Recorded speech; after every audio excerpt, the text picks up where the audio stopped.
So ito, klaro na po na may mga blank items doon sa BICAM report. Yung unang pahayag ni Congressman Aka Pungab at PRRD at Attorney Vic Rodriguez, yung nadiskubrihan nilang blank item sa BICAM, kinumpirma na ng isang kongresista, si Congressman Raul Manuel, at yung kopya ng BICAM report na hawak ni Congressman Manuel, ibinahagi niya sa mainstream media at ibinalita na ng GMA7. At ang GMA7 ang nakakita na talagang may blanco. So, sino ang nag-fill in the blanks sa mga blanco? Ang dapat sasagot dito ay ang mga members ng BICAM. So, ang tanong, bakit tahimik? Ang sa Senate, si Senator Grace po, tahimik.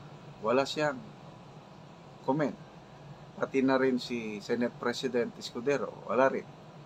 Sa Kamara, si dating Appropriations Chairman Congressman Saldico, tahimik din. Pati si Speaker Martin Romualdez, tahimik sila. Ang nagsasalita lang ang palasyo, ang Malacanang, na inakusahang bigla si PRRD na nagsisinungaling. Okay? So, dapat masagot. Okay. I-review lang natin.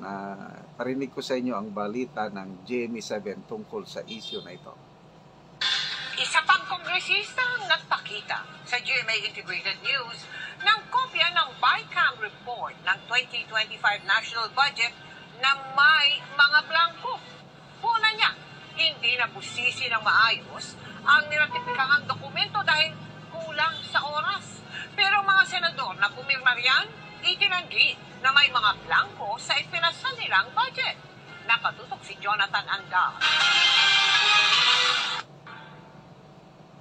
Nakakuha ang GMA Integrated News ng kopya ng BICAM report ng 2025 National Budget mula kay Congressman Raul Manuel ng Kabataan Party List. Aniya, tugma raw ito sa mga blankong ipinunto sa inilabas na dokumento ni na Congressman Isidro Ungab at dating Pangulong Rodrigo Duterte. Sabi ni Manuel, ang BICAM report na ito na may mga blanko ang siya ring niratipikahan ng Kongreso.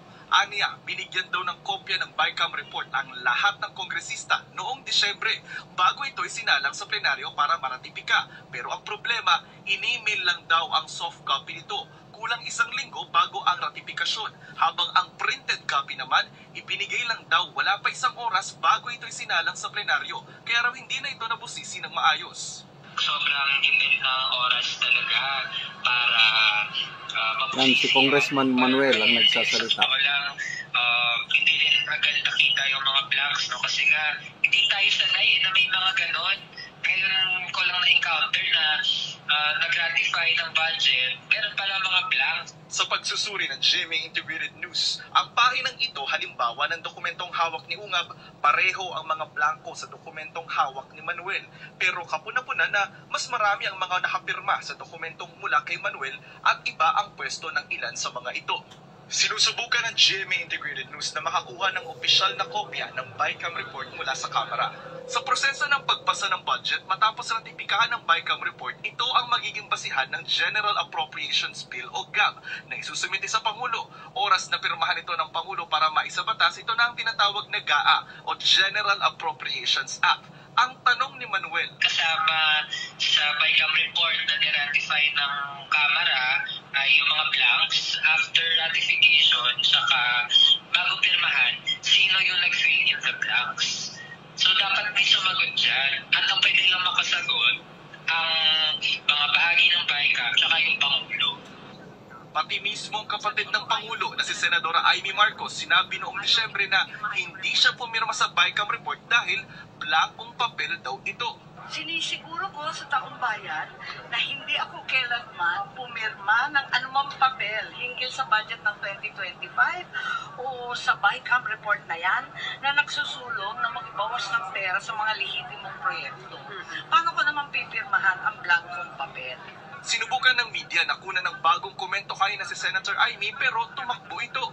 Sabi naman ni Senador Win Gatchalian at Joel Villanueva na miyembro ng BICAM at pumirma sa BICAM report, walang blanco sa naturang dokumento. Sa akin and my team, wala kami nakitang blanco.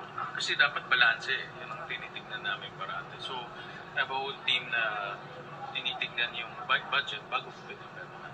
Wala akong nakita na blanco. Wala akong nakitang blanco whatsoever. But,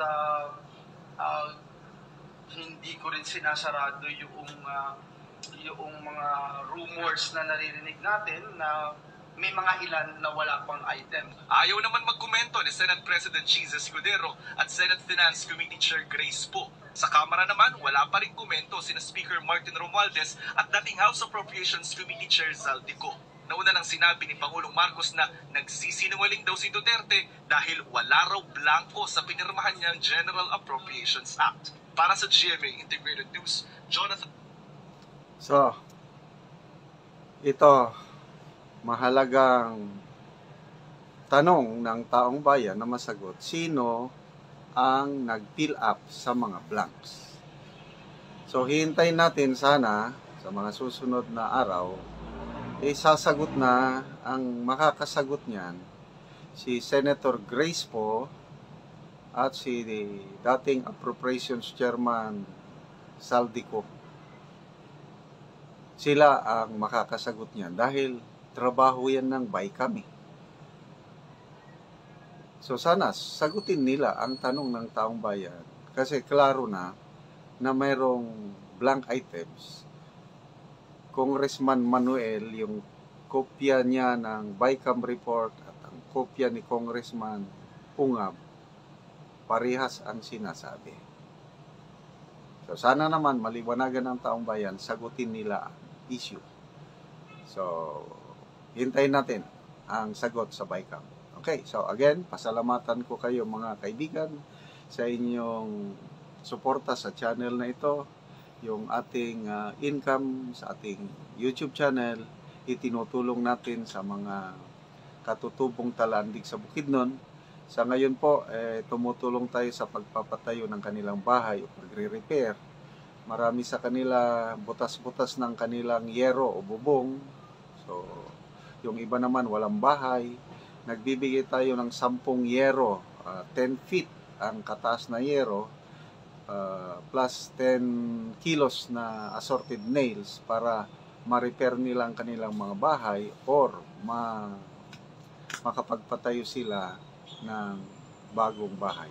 Salamat sa inyong tulong. Panoorin nyo ang video na ito. So, mao day ni ang update sa ilang balay diri karon. Ug isa po din sa mga gitabangan, ang giyatagan sa yero. Now na to ang ilang sulod. So, mao day ni ang mga daghan na kay mga buslot